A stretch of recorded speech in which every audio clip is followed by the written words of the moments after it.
எப்படி உள்ளுக்குள்ள எரியறத நல்ல பிரகாசமா சுடர் விட்டு எப்படி எரிய செய்வது. இப்ப உங்களுடைய நோக்கம் இப்ப இதா மட்டும்தான் இருக்கும். சொல்லிடலாமா எப்படி எல்லாம் பிரகாசமா எரிய வைக்கிறதுன்னு எழுதி வச்சுங்க. ரொம்ப ரொம்ப மெயினான பாயிண்ட். ஆல்ரெடி எல்லா இடத்துலயும் சொல்லிட்டேன், இருந்தாலும் மறுபடியும் சொல்றேன். முதல்ல ரெகுலராக பண்ணக்கூடிய பரம்பொருள் யோகம் அல்லது எந்த வகையான யோக பயிற்சிகளாக இருந்தாலும் சரி.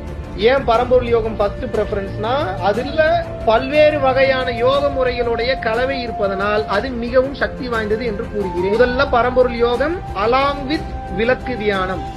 ஏன் அப்படின்னா, விளக்க பாத்துக்கிட்டே இருக்கீங்க, அந்த ஃபயர் அப்ப என்ன ஆகும், இங்க காப்பி ஆகுமா ஆகாதா? அந்த விளக்கோட ஒளி இம்ப்ரெஷன் வருமா வராதா? அப்ப அந்த விளக்கினுடைய அந்த இம்ப்ரெஷன் இங்க வர வர வர வர வர வர வர வர உள்ளுக்குள்ள இருக்கிறது ஃபயர் ஆகும். புரியுதா நான் சொல்றது?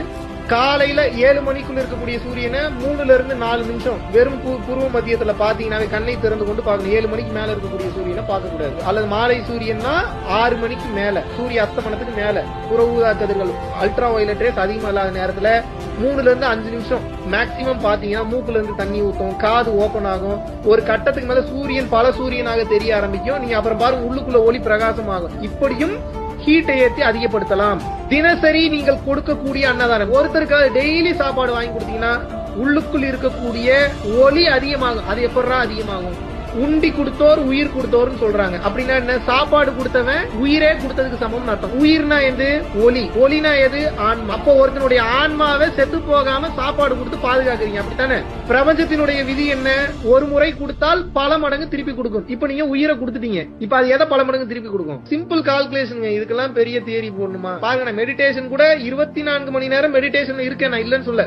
உட்கார்ந்து நான் பண்ணக்கூடிய டைம் ரொம்ப கம்மி. ஆனா எதுல மேட்ச் பண்றேன்? அன்னதானம் கொடுத்து மேட்ச் பண்ணிடுறேன். இதான் ஹேக். அப்ப பாருங்க, பயிற்சி பண்றோம், அன்னதானம் கொடுக்கறோம், தர்ம செயல்களை பேசுறோம், நல்லதை செய்யறோம், காசு கொடுக்கறேன், பொருளை கொடுக்கறேன், அறிவை கொடுக்கறேன், தானக்கு தர்மம் பண்றேன், ஞானத்தை கொடுக்கறேன், இறையொருளால என்ன எதை பார்த்தாலும் கொடுக்கறேன். இப்ப என்ன ஆகும்? சொல்ல சுயநலம் தான் ஒரு கட்டத்துக்கு மேல. எனது ஆன்மா கரை தேருது. இங்க பாருங்க, இங்க உண்மையான டெபாசிட் எதுன்னா இங்க சேர்க்கக்கூடிய டெபாசிட் தான். இங்க சேர்க்கக்கூடிய டெபாசிட் இல்ல, அக்கௌண்ட்ல சேர்க்கக்கூடிய டெபாசிட் இல்ல. உண்மையான டெபாசிட் எது? இங்க சேர்க்கக்கூடிய டெபாசிட். எங்க சேர்க்கக்கூடிய டெபாசிட்? இங்க சேர்க்கக்கூடிய டெபாசிட். நான் ரொம்ப தெளிவா இங்க டெபாசிட்டை சேர்த்துக்கிட்டே வர்றேன்.